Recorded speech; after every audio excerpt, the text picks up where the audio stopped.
సభ్యులందరూ కూడా చాలా ఉత్సాహంగా ఈ చర్చలో పాల్గొనాలని ఉత్సాహపడుతున్నారు. ఒక పవిత్రమైన రోజు, ఒక చరిత్రాత్మకమైన రోజు, దళిత జాతులకు మేలు జరుగుతున్న రోజు. ఈ సమయంలో స్పీకర్ గారిని, అదేవిధంగా లెజిస్లేటివ్ అఫేర్స్ మినిస్టర్ గారిని కూడా నేను రిక్వెస్ట్ చేస్తున్నాను, అందరికీ అవకాశం ఇవ్వండి, 1-2 నిమిషాలు ఎక్కువ సమయం కూడా ఇవ్వమని ప్రత్యేకంగా మిమ్మల్ని కోరుకుంటున్నాను. అధ్యక్ష, 1994లో ప్రకాశం జిల్లా ఈదుమూడిలో షెడ్యూల్ కులాల వర్గీకరణ కోరుతూ ఒక సమావేశం జరిగింది. 2025 30 సంవత్సరాలు గడిచిపోయింది అధ్యక్ష.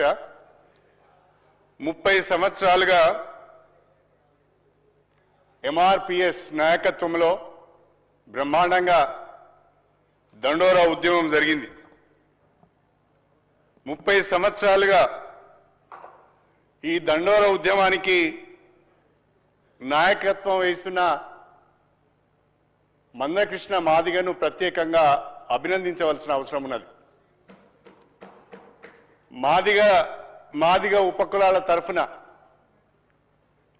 ఈ వర్గాలు అనేక దశాబ్దాలుగా అన్యాయానికి గురవుతున్నాయి. రిజర్వేషన్ ఫలాలను అందుకోలేకపోతున్నాయి. వారి తరఫున గొంతెత్తాలని ఆలోచన చేసి ఉద్యమాన్ని ప్రారంభించడం జరిగింది. సంతోషకరమైన విషయం ఏంటంటే, దండోరా ఉద్యమానికి ఆనాడు ఆంధ్రప్రదేశ్లో సమైక్య రాష్ట్రంలో అన్ని రాజకీయ పార్టీల మద్దతు దొరికింది, అన్ని సంస్థల సంఘాల యొక్క మద్దతు దొరికింది. అదేవిధంగా సమాజం యొక్క సంఘీభావం దొరికింది. నాకు తెలిసినంత వరకు ఒక సామాజిక ఉద్యమానికి సోషల్ యాక్సెప్టెన్స్ వచ్చింది అంటే ఓన్లీ దండోరా ఉద్యమానికి అని చెప్పి నేను ఈ సందర్భంగా తెలియజేస్తున్నా. అందుకే దాన్ని సామాజిక ఉద్యమం అన్నాం. అంతేకాకుండా ఈ 30 సంవత్సరాలలో సమైక్య ఆంధ్రప్రదేశ్లో ఉన్న ప్రభుత్వాలు కానీ, తెలంగాణ రాష్ట్రంలో ఉన్న ప్రభుత్వాలు కానీ షెడ్యూల్ కులాల వర్గీకరణను సమర్థిస్తూ శాసనసభలో ఏకగ్రీవ తీర్మానాలు చేసినాయి. తెలుగుదేశం ప్రభుత్వం కావచ్చు, కాంగ్రెస్ ప్రభుత్వం కావచ్చు, బీఆర్ఎస్ ప్రభుత్వం కావచ్చు, మళ్ళీ వచ్చిన కాంగ్రెస్ ప్రభుత్వం కావచ్చు, అన్ని రాజకీయ పార్టీలు కూడా సంఘీభావం తెలిపినాయి. అన్ని ప్రభుత్వాలు కూడా శాసనసభలో ఏకగ్రీవ తీర్మానం చేసినాయి. 30 సంవత్సరాలుగా ఇంత యాక్సెప్టెన్స్ ఉన్న దండోరా ఉద్యమానికి, ఆ దండోరా ఉద్యమం యొక్క ప్రధానమైన డిమాండ్ అయిన వర్గీకరణకు ఈరోజు పరిష్కారం లభిస్తున్నందుకు చాలా సంతోషంగా ఉంది అని చెప్పి నేను ఈ సందర్భంగా తెలియజేస్తున్నా. 1994 నుంచి 2025 ఈ రోజు వరకు కూడా నేను దండోరా ఉద్యమంతో మమేకమై ఉన్నాను. 1994లో మొదటిసారి ఎమ్మెల్యేగా ఎన్నికైన తొలినాళ్లలోనే దండోరా ఉద్యమం ప్రారంభమైంది. ఆ తర్వాత ఉమ్మడి ఆంధ్రప్రదేశ్లో మంత్రిగా ఉన్న సమయంలో కూడా 4 సంవత్సరాలు వర్గీకరణ అమలు చేసే ప్రభుత్వంలో నేను మంత్రిగా ఉండడం ఆ రోజు ఒక అవకాశం అయితే, ఈనాడు మళ్ళీ ఈ కాంగ్రెస్ ప్రభుత్వంలో గౌరవనీయులు ప్రియతమ నాయకులు రేవంత్ రెడ్డి గారి నాయకత్వంలో ఈ వర్గీకరణకు చట్టబద్ధత కల్పించడానికి వీలుగా అసెంబ్లీలో చర్చ జరిగిన రోజున కూడా నేను ఈ సభలో సభ్యునిగా ఉండడం కూడా ఒక గొప్ప అవకాశంగా నేను ఈ సందర్భంగా అభిప్రాయపడుతున్నాను. అధ్యక్ష, వర్గీకరణకు సంబంధించి వేసిన అన్ని కమిషన్లు కూడా వర్గీకరణకు అనుకూలంగా నివేదికలు ఇచ్చాయి. 1996లో ఏర్పాటు చేసిన రామచంద్రరాజు కమిషన్ కానీ, ఆ తర్వాత వచ్చిన ఉషా మెహ్రా కమిషన్ కానీ, ఈరోజు వచ్చిన డాక్టర్ జస్టిస్ షమీమ్ అఖ్తర్ గారి కమిషన్ నివేదికలు కానీ అన్ని కమిషన్ నివేదికలు కూడా వర్గీకరణకు అనుకూలంగా ఉన్నాయి, చేయవలసిన అవసరం ఉందని చెప్పారు. కాకపోతే రాష్ట్ర ప్రభుత్వాలకు ఆ అధికారం లేదు, పార్లమెంట్లో చట్ట సవరణ ద్వారా మాత్రమే చేయాలని చెప్పి హైకోర్టు, సుప్రీంకోర్టులు ఈ వర్గీకరణను దానికి సంబంధించిన జీవోలను కొట్టివేయడం జరిగింది. కానీ ఈనాటికి వాస్తవంగా ఆగస్టు 1, 2024 7 జడ్జెస్తో కూడిన సుప్రీంకోర్టు ధర్మాసనం ఒక చరిత్రాత్మకమైన తీర్పు ఇచ్చింది. ఆ తీర్పులో షెడ్యూల్ కులాల వర్గీకరణ రాజ్యాంగానికి లోబడి చట్టసమ్మతంగానే చేయొచ్చు అని చెప్పి ఒక మాట అన్నారు. Categorization is permissible in the law అని, categorization is permissible as per constitution అని. 7 న్యాయమూర్తులున్న ఆ రాజ్యాంగ ధర్మాసనంలో 6 న్యాయమూర్తులు వర్గీకరణకు అనుకూలంగా తీర్పు ఇచ్చారు, ఒక్కరు మాత్రమే వ్యతిరేకించారు. అందులో అనేక న్యాయ సూత్రాలను వాళ్ళు ఊటంకించడం జరిగింది. Article 14, article 15, article 16, article 341, article 335 అన్ని రాజ్యాంగంలో పొందుపరిచిన అన్ని ఆర్టికల్స్ను కూడా వాళ్ళు స్పృశిస్తూ వర్గీకరణ చేసే అవకాశం ఉంది. This is permissible as per law అని చెప్పి సుప్రీంకోర్టు ధర్మాసనం తీర్పిచ్చింది. ఈ సుప్రీంకోర్టు ధర్మాసనం తీర్పుకు మద్దతుగా చర్చలు జరుగుతున్న సందర్భంలో state government under the leadership of honourable CM Revanth Reddy గారు వారు స్వయంగా మన మంత్రి దామోదర్ రాజనరసింహ గారి నేతృత్వంలో మీరు ఢిల్లీ వెళ్ళండి, మీకు అనుకూలమైన అడ్వకేట్ని మీరు పెట్టుకోండి, రాష్ట్ర ప్రభుత్వం ఖర్చును భరించడానికి సిద్ధంగా ఉంది అని చెప్పి కేటగరైజేషన్కి అనుకూలంగా తెలంగాణ ప్రభుత్వం తరఫున అఫిడవిట్ ఫైల్ చేయడం జరిగింది. అదే సందర్భంలో గవర్నమెంట్ ఆఫ్ ఇండియా కూడా వర్గీకరణకు అనుకూలంగా అఫిడవిట్ ఫైల్ చేయడం జరిగింది. కేంద్ర రాష్ట్ర ప్రభుత్వాలు రెండు కూడా వర్గీకరణకు అనుకూలంగా అఫిడవిట్ ఫైల్ చేయడము, సుప్రీంకోర్టులో ఉన్న ఆ ధర్మాసనంలో ఉన్న 7 న్యాయమూర్తులు కూడా 6 దీనికి అనుకూలంగా తీర్పు ఇవ్వడం జరిగింది. నిజంగా ఇన్ని సంవత్సరాల పోరాటం, ఇన్ని సంవత్సరాల కళ ఈరోజు సాకారం కావడం చాలా గొప్ప విషయం అని చెప్పి నేను ఈ సందర్భంగా తెలియజేస్తున్నా. ఇంకా దీని గురించి చర్చోపచర్చలు చేయడము, దీన్ని వ్యతిరేకించే ప్రయత్నం చేయడము ఏ విధంగానూ కూడా ఏ న్యాయ సూత్రాలకు కూడా సరైనది కాదు అనేది నా ఆలోచన. నేను ఒక మాట చెప్పాలనుకుంటున్నాను. ఇవాళ సమాజంలో డిమాండ్స్ అన్ని ఎట్లా వస్తున్నాయి అంటే, మేము ఎంతమంది ఉన్నామో మాకంతా అనే డిమాండ్స్ వస్తున్నాయి. ఇవాళ మనము కులగణన పైన చర్చ చేశాం. కులగణనలో ఎస్సీలు ఎంతమంది ఉన్నారు, బీసీలు ఎంతమంది ఉన్నారు, మైనార్టీస్ ఎంతమంది ఉన్నారు, ఓసీలు ఎంతమంది ఉన్నారు అనేది చాలా స్పష్టంగా కులగణనలో మనం చెప్పాం. ఎందుకు చెప్పడమే కాకుండా ఏమన్నాము, ఈ కులగణన ఆధారంగా ఆయా వర్గాల సంక్షేమానికి ఈ ప్రభుత్వం కట్టుబడి ఉన్నదనే మాట ఈరోజు మనం చెప్పాం. అదేవిధంగా నేను ఇంకొక మాట కూడా మీకు చెప్పాలి. 2014లో తెలంగాణ ప్రజల సమైక్య పోరాటాల ఫలితంగా తెలంగాణ వచ్చింది. తెలంగాణ వచ్చిన సందర్భంగా ఆంధ్ర తెలంగాణ మధ్యన ఆస్తుల పంపకానికి సంబంధించిన విషయం వచ్చినప్పుడు పాపులేషన్ ఆధారంగా, జనాభా ఆధారంగా 58% అసెట్స్ ఏమో ఆంధ్రాకి ఇచ్చారు, 42% అసెట్స్ తెలంగాణకి ఇచ్చారు. ఏ బేసిస్ మీద ఇచ్చారు? జనాభా దామాష పైన ఇచ్చారు. కులగణన చేసిన తర్వాత ఏం చెప్తున్నాము? జనాభా దామాష పైన అభివృద్ధి కార్యక్రమాలు, సంక్షేమ కార్యక్రమాలు అమలు చేస్తామని చెప్తున్నాం. అదే కదా మేము అడుగుతున్నది, అదే కదా మాదిగా ఉపకులాలు 30 సంవత్సరాలుగా అడుగుతున్నది. మా జనాభా దామాష పైన, జనాభా ప్రాతిపదిక పైన డాక్టర్ బిఆర్ అంబేద్కర్ గారు మాకిచ్చిన ఆ రిజర్వేషన్లను మాకు వర్తింపజేయండి, సమపాలలో వాటిని పంచండి అని అడుగుతున్నారు. దాంట్లో డాక్టర్ బిఆర్ అంబేద్కర్ పైన గౌరవం ఉన్న వాళ్ళందరూ ఒక్క విషయాన్ని మాత్రం మర్చిపోవద్దు. డాక్టర్ బిఆర్ అంబేద్కర్ గారు అనేక సందర్భాలలో అనేక వేదికలపైన ఒక మాట చెప్తూ ఉండేవారు, equal opportunities and equal rights అనే మాట ప్రతి సందర్భంలో వారు నొక్కి చెప్పేవారు. అలాంటి అవకాశం అందరికీ రావాలి. అవకాశాలు వచ్చినప్పుడే అందరు ఎదగటానికి అవకాశం ఉంటుంది. అవకాశాలు రానప్పుడు వాళ్ళ కెపబిలిటీస్ని కానీ వాళ్ళ క్యాలిబర్ని కానీ ప్రూవ్ చేసుకోవడానికి అవకాశం ఉండదు. కాబట్టి జనాభా దామాషా పద్ధతిన షెడ్యూల్ కులాల రిజర్వేషన్లను సమపాలలో పంచాలన్నదే ఇందులో ఉన్న మూల సూత్రం. ఇది ఏ కులానికి ఏ వర్గానికి వ్యతిరేకం కాదు. దళితులందరం అన్నదమ్ములమే, అందరం ఒకే సమూహంలో ఉన్నాం. బాలగోపాల్ గారని ఒక సామాజిక కార్యకర్త ఉండేవారు.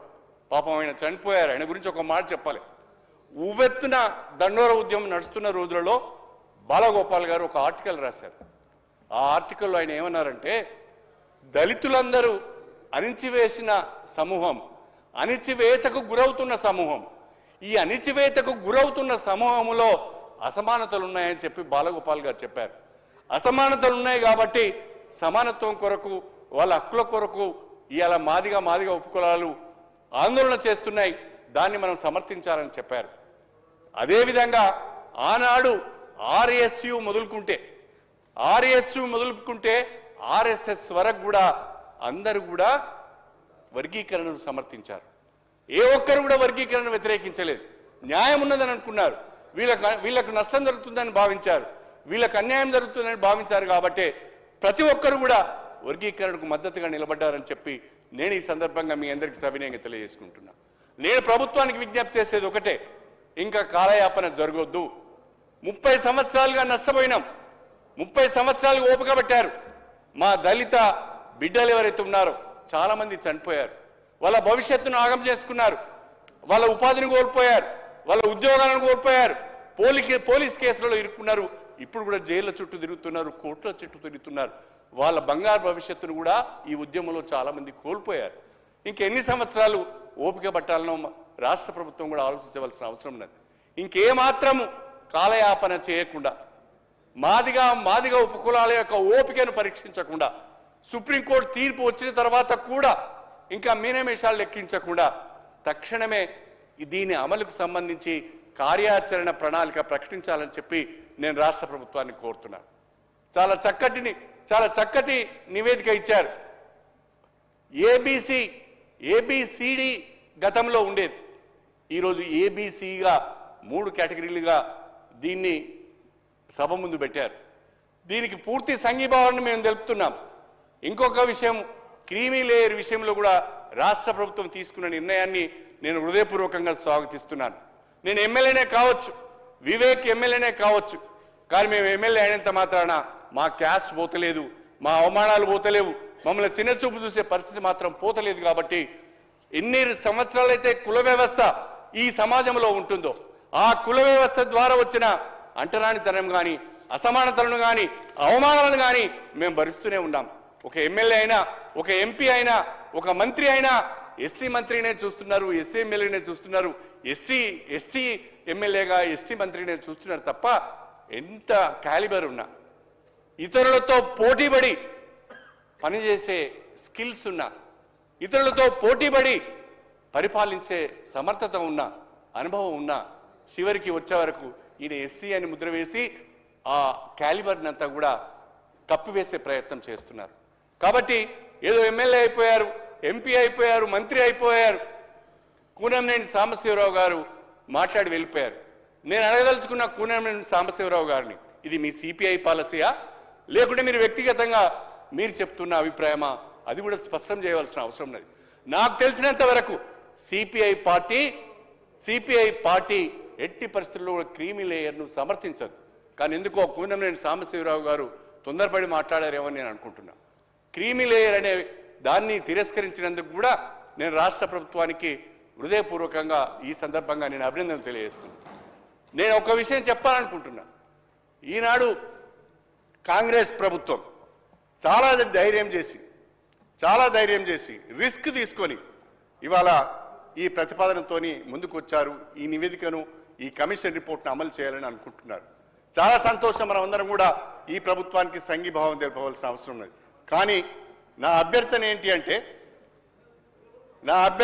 అంటే చేవెళ్ల సభలో ఖర్గే గారు స్వయంగా కాంగ్రెస్ పార్టీ అధికారంలోకి వస్తే షెడ్యూల్ కులాల రిజర్వేషన్ను 18% పెంచుతామని చెప్పారు. ఇవాళ ఈరోజు ఈ సభలో ప్రవేశపెట్టిన కులగణన సర్వేలో షెడ్యూల్ కులాల పర్సంటేజ్ 17.43గా ప్రభుత్వం చూపించింది. గతంలో సమగ్ర కుల సర్వేలో కూడా షెడ్యూల్డ్ కులాల జనాభా 18%గా చూపించబడ్డది. నేను కోరుతున్నా మా మంత్రివర్యులు శ్రీధర్ బాబు గారిని, దామోదర రాజనరసింహ గారిని, కోమటిరెడ్డి గారిని, ప్రభుత్వాన్ని నేను కోరుతున్నా, మాకు 18% రిజర్వేషన్లు ఇవ్వండి. మా జనాభా ఈరోజు 18% ఉన్నది.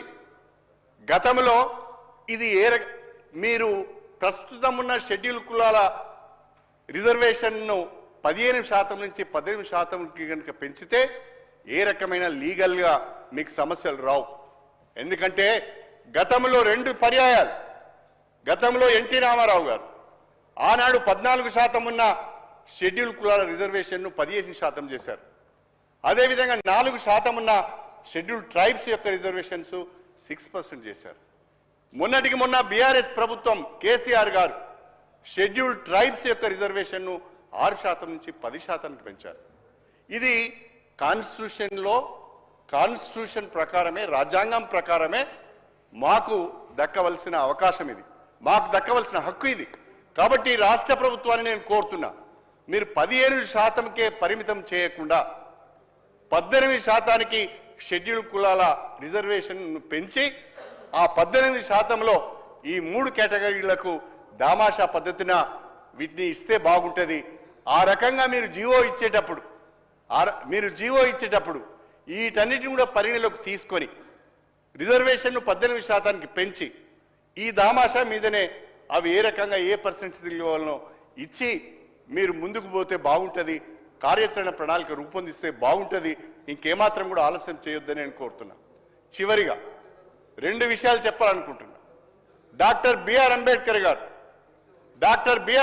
గారు మా దళితులందరికీ ఆరాధ్య దైవం.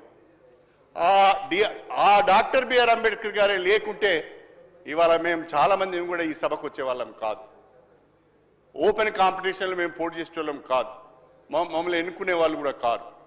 ఇవాళ రిజర్వేషన్లు వచ్చాయి కాబట్టి విద్య, ఉద్యోగ, రాజకీయ రంగంలో డాక్టర్ బిఆర్ అంబేద్కర్ గారు అణచివేతకు గురైన, అసమానతలకు గురైన, అంటరానితనానికి గురైన వర్గాలను పైకి తీసుకురావాలనే ఉద్దేశంతో, సమానత్వాన్ని సాధించాలనే ఉద్దేశంతో ఆయన రిజర్వేషన్లు కల్పించాడు. కాబట్టి ఈరోజు మాకు ఈ అవకాశాలు వచ్చాయి.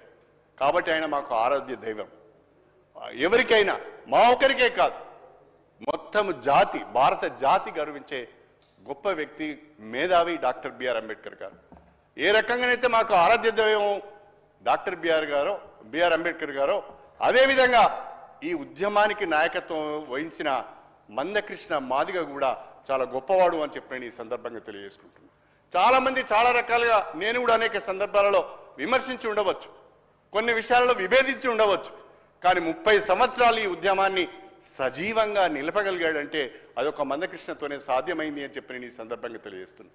అదేవిధంగా ఈరోజు 3వ వ్యక్తి మా జీవితాలలో ఆనాడు డాక్టర్ బిఆర్ అంబేద్కర్ వెలుగులు నింపితే మరొకసారి ఈరోజు మా జీవితాలలో వెలుగులు నింపబోయే భావితరాలకు, మా నెక్స్ట్ వచ్చే జనరేషన్స్ జీవితాలలో వెలుగులు నింపబోయే గొప్ప వ్యక్తి మన ప్రియతమ ముఖ్యమంత్రి రేవంత్ రెడ్డి గారు అని చెప్పి నేను ఈ సందర్భంగా తెలియజేస్తున్నాను.